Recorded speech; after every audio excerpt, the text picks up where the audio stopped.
Oh my God, can you believe it? Right behind me is the Toyota Corolla Cross. This thing is amazing. It's radical. It's insane. It's a car? I'll be honest with you, the Toyota Corolla Cross is a vehicle that doesn't really need to be reviewed.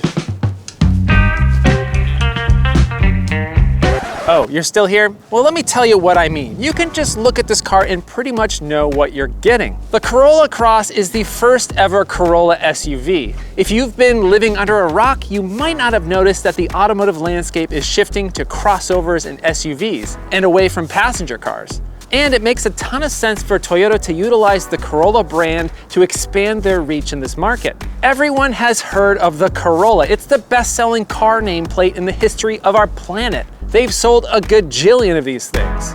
The Toyota Corolla was first introduced in 1966, designed from the ground up as a car that could take on markets across the world. And it was a hit almost immediately. It became the world's best-selling car in 1974 and would continue to dominate sales charts for over 50 years, spanning 12 generations. The Corolla has always been about being practical, sensible transportation, and they're boring because they're reliable. You don't have to worry about them. Corollas get you to where you want to go without any fuss or excitement. There have been a few exceptions, but in general, the Corolla brand, the Corolla nameplate has been all about being responsible, rational, and down to earth. And this Corolla Cross really is no different. It's just a bit higher off the ground with more cargo space. Even though this crossover looks nothing like the Corolla sedan on the outside, it actually rides on the same platform. But there is a pretty big difference in size. The Corolla Cross stands over 8 inches taller than the sedan, but it's actually nearly 7 inches shorter in length. It slots right in between the smaller CHR and the larger RAV4. And what we have here is the top trim XLE with optional all-wheel drive. The Corolla Cross design is plain, especially in this boring gray-blue color.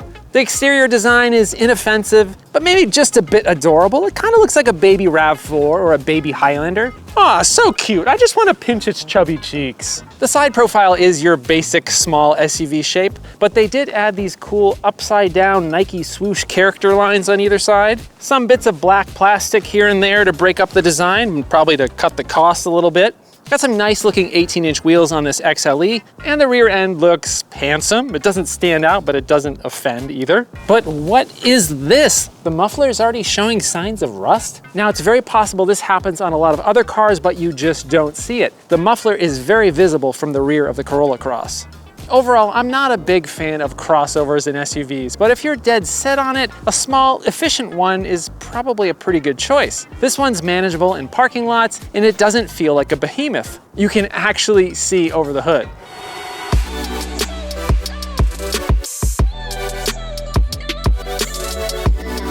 If you've sat in the latest Corolla sedan, you're going to be very familiar with the interior here. The layout and materials are almost identical. Everything is laid out in a logical fashion, great ergonomics, actual physical controls for the air conditioning and heat, no stupid distracting touchscreen for that. And this XLE gives you dual zone climate control, which is easy to use. The aesthetics are a bit bland, a bit monochromatic, a bit boring, but it all goes back to what the Corolla stands for. You don't need bling, you just want a sensible car that doesn't yell at you. It just does its thing.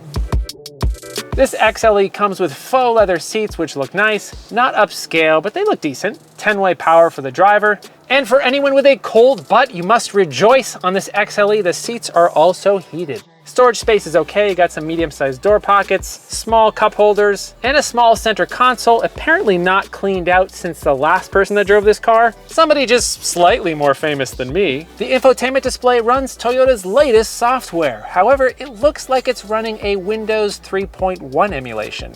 Yeah, it's a bit dated, but it works. The graphics may be boring, but there isn't any flashy or needless animation, just the info you need and nothing you don't need. We've got Apple CarPlay, Android Auto, satellite radio. This car also has optional wireless phone charging and the JBL stereo system. It sounds good, but man, there's a lot of mid-range in the system. I've had to dial it back on just about every album I've listened to on here. Totally mid. Now I'm 6'3" and I fit in here pretty well, but if you put the seat all the way back, it can pretty severely compromise rear passenger comfort. If the front seat isn't all the way back, I can fit okay in here. Headroom is pretty good, but legroom is a bit tight, as you might expect from this class of vehicle. Right down here, we've got vents, which is nice, and USB ports, but keep in mind these ports are an option. Latch anchors to install a baby seat are easy to get to, but you do have these covers that you might end up losing. I couldn't get a car seat to fit in the middle. The seat was in the way, so I couldn't latch the seat belt, but they do fit okay on either side. But be prepared to move that front seat up quite a bit if you want your kids to have any space for their legs. So yeah, the space back here feels a bit more usable than the Corolla sedan, but it's still a bit tight. But what we do have more of is cargo space. This all-wheel drive model has 25.2 cubic feet of space with the rear seats up, almost twice the space of a Corolla sedan. And when the seats are folded down, we're up to 65.5 cubic feet. And we've got an actual spare tire. Some new cars don't even give you one anymore. Oh, and an optional power tailgate. Luxury. So let's take a quick look at the safety and convenience features for this Corolla Cross. You've got adaptive cruise control, and in my test, it works really well. Lane departure alert with steering assist, got lane centering, and then things like auto high beam lights, road sign assist. And this one has the optional adaptive front lighting system, which follows the road as you turn, and it enhances your visibility at night. It works great. This one gives you the blind spot monitor, rear cross traffic alert, and braking assist, and 9 airbags. So what about safety features for pedestrians? This is something that's not often mentioned in car reviews. With rising pedestrian and cyclist fatalities in the US, we should start talking about how our car buying decisions affect those outside of our vehicles. Here we have Toyota's Safety Sense 2.0, which includes a pre-collision system with pedestrian detection. And from the testing videos that I've seen, the system works pretty well. But you shouldn't let systems like this placate you into thinking the car will avoid all crashes. The best way to not hit a pedestrian is to slow down, pay more attention, and be very aware of your surroundings, especially at intersections. We can also look at the weight and size of the vehicle, which has a big effect on crash survivability for those outside of the car. This Corolla Cross comes in at around 3,100 pounds, a couple hundred pounds heavier than a Corolla sedan. For reference, something like a Chevy Suburban comes in at 2,500 pounds more than this Corolla Cross. And for every 1,000 pounds over the weight of something like a Corolla sedan, a car is 46% more likely to kill someone. So the Corolla Cross is on the lower end of the scale here. It's relatively lightweight by today's standards. The hood of the Corolla Cross is certainly higher than the Corolla sedan, which could potentially make it a bit more dangerous for pedestrians. However, it's still one of the smallest SUVs on the market, so it's by no means one of the worst. Okay, so what about visibility? Overall, the visibility of the Corolla Cross is good. There are some blind spots, but they don't appear to be huge.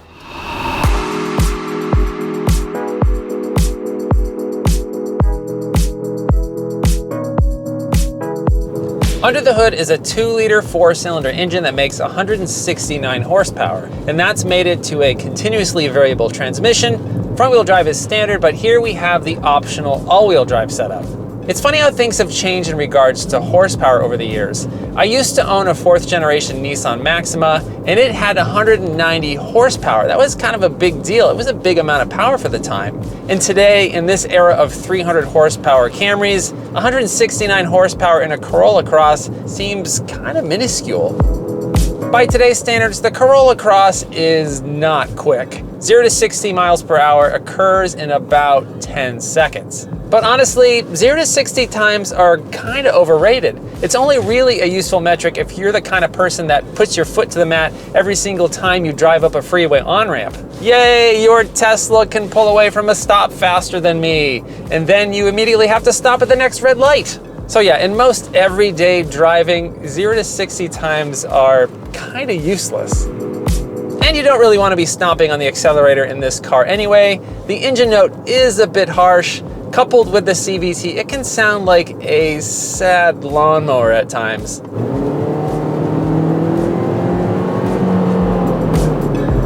This all-wheel drive Corolla Cross shares the front suspension setup with the Corolla sedan, and it shares the rear suspension setup from the Corolla hatchback. The ride quality is decent enough, and when I took it on a gravel road, the grip from the all-wheel drive system seemed totally acceptable.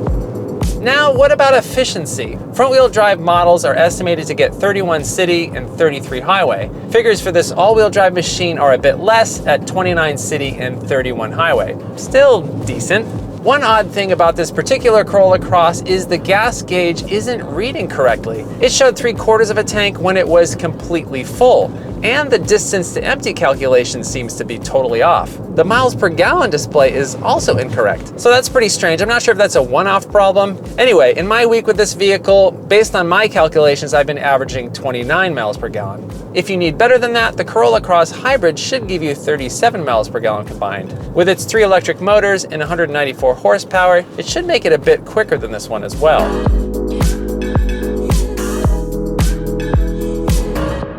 The Corolla Cross starts at just over 22 grand, and this top trim XLE with optional all-wheel drive, Audio Plus, moonroof, power back door, and adaptive lighting comes in at just over 32 grand. The starting price is very attractive, but as tested, we're getting well into RAV4 territory. So what about monthly payments and financing? Assuming you pay MSRP with 0 down, a 72-month loan, and the average percentage rate for good credit buyers, the monthly payment for this XLE could be up to $584, with a total of 46 grand spent over the life of the loan. For bad credit buyers with the same terms, the payment could be up to $802 a month, with 61 grand spent over the life of the loan. When financing a car, it's always important to look at the total amount spent, including interest. The good news is, with its decent fuel economy, you're looking at about $1,800 to fuel your Corolla Cross for 1 year, which is on the low side, in comparison to something like a Chevy Suburban, which will cost you more than double, or the fuel-sipping Prius, which would be $700 cheaper. Now, I know you're not cross-shopping those vehicles, but it gives you a sense of the range of fuel costs for many different types of vehicles. Now, there are quite a few vehicles in this category for around the same price. The Mazda CX-30 has a nicer interior and it's more fun to drive, and in my opinion has a much more appealing exterior design. But the Corolla Cross gets better gas mileage, has more cargo space, and has a slightly cheaper base price. The Hyundai Kona is another option. The Kona looks more unique and has a cheaper base price, but the Corolla Cross has more power versus the Kona's base motor, has more ground clearance, and more cargo space. You might even consider the Kia Soul. The Kia has unique looks and a much cheaper base price, but the Corolla Cross rides better and it's more anonymous, which I'm assuming you're kind of into if you're watching this video.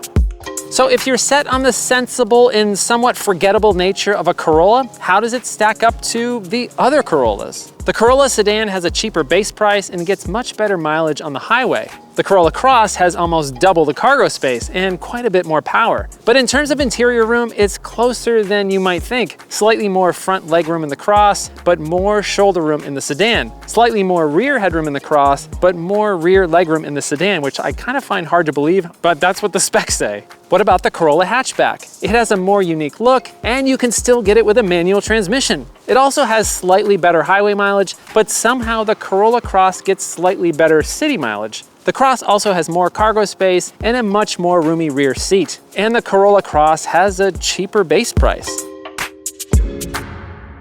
So, what's my verdict on the Corolla Cross? It's totally boring, but that's exactly why it's great. If you're someone that just wants sensible, practical, affordable, and efficient transportation, like just about every other Corolla ever made, the Corolla Cross has got you covered. It doesn't give you performance, it doesn't give you luxury, it doesn't give you flair. It doesn't yell, "Look at me," but it does exactly what you expect without any drama. It's a car that does car things and won't ever cause you stress.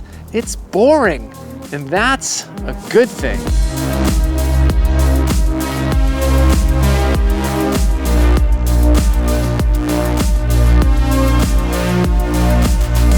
If you like this video and you want to see more like it, please consider hitting that subscribe button and that bell icon so you can get notified of all my new car reviews, used car reviews, and updates on my fleet of mostly broken and terrible cars. If you want to help support the channel, please consider becoming a patron at patreon.com/HelloRoad or buy a Hello Road t-shirt at helloroad.tv/shop. Thanks so much for watching. I hope you're well, and I'll see you soon.